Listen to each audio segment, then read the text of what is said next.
මම අද හදන්නේ චීසි චිකන් එග් රෝල් එකක්. ඒ සඳහා මං පෑන් එකක් ලිපේ තියාගෙන තෙල් ටිකක් දාලා රත් වෙනකොට මෙතන එනසාල් කරාබුනටි දෙක දැම්මා. ඉඟුරු සුදු ලුණු ටිකක් දැම්මා. ඒ වගේම රම්ප කරපිංච පොඩ්ඩක් හීනියට ලියාගෙන දැම්මා. රතු ලුණුත් චූටියට කපාගෙන ඒකත් දාගත්තා. අවු මිරිස් කරලත් චූටියට කපලා දාගත්තා. මේ ටික හොඳට ටෙම්පර් වෙන්න ඕන දැන්.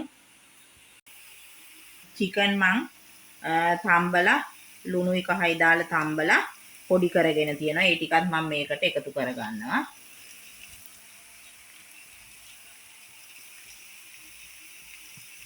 ඊළඟට මේ වගේ මේ හැපි කව් චීස් කෑලි දෙකක් දාගන්නවා.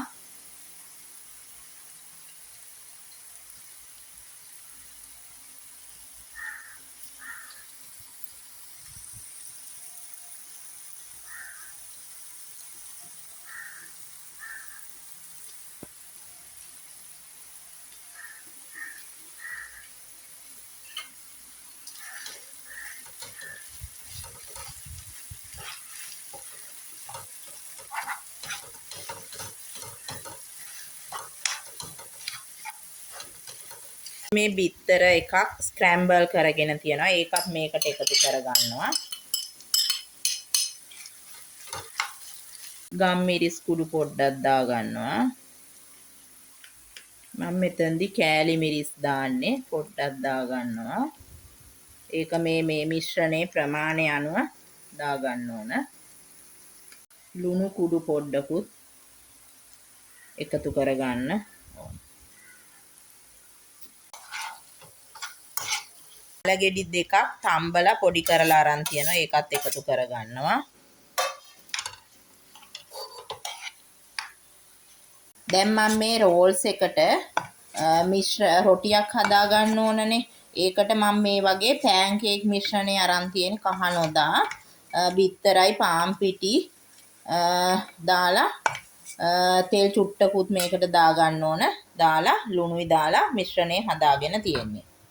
දැන් මම මේ පෑන් එකට මේ මිශ්‍රණයෙන් ටික ටික දාලා රොටි හදා ගන්නවා.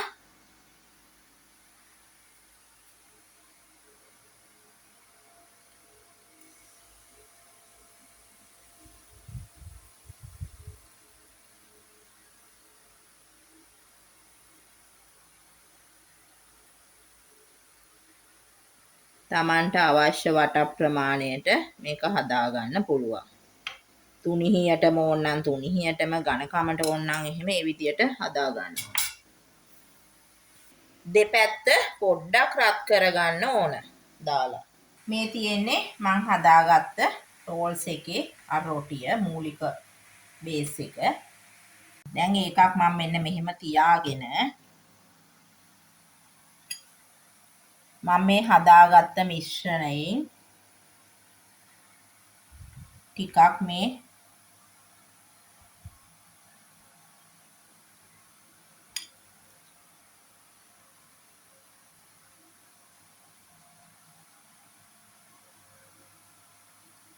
ඊට පස්සේ මම අර රොටිය හදන්න ගත්ත බැටර් එකෙන්ම ටිකක් මෙහෙම වටේට ගා ගන්නවා. එතකොට තමයි ඇලවිලා මේක හිටින්නේ.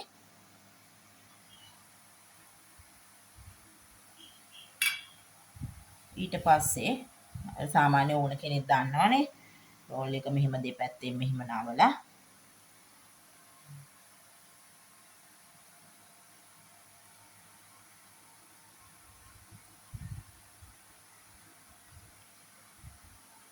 මෙහෙම හදා ගන්නවා. මම තව එකක් පෙන්නන්නම්. මේ විදියට මිශ්‍රණයෙන් ටිකක් අරගෙන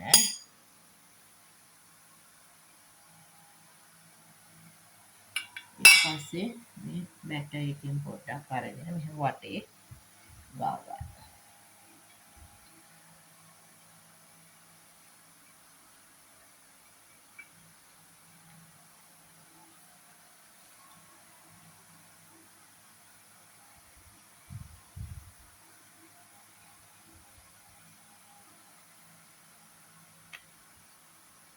අන්න ඔහොම හදා ගන්න ඕන ඔක්කොම ටික.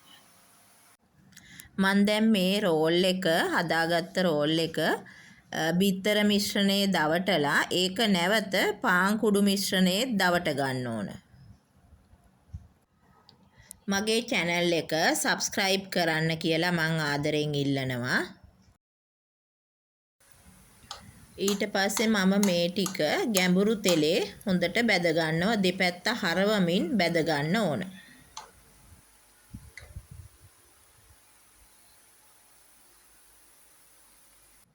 මේ තියෙන්නේ මං හදාගත්ත රසවත් රෝල්ස් ටික.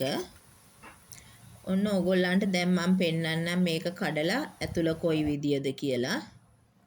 මේ වීඩියෝ එක බලපු සියලු දෙනාටම බොහෝම ස්තුතියි.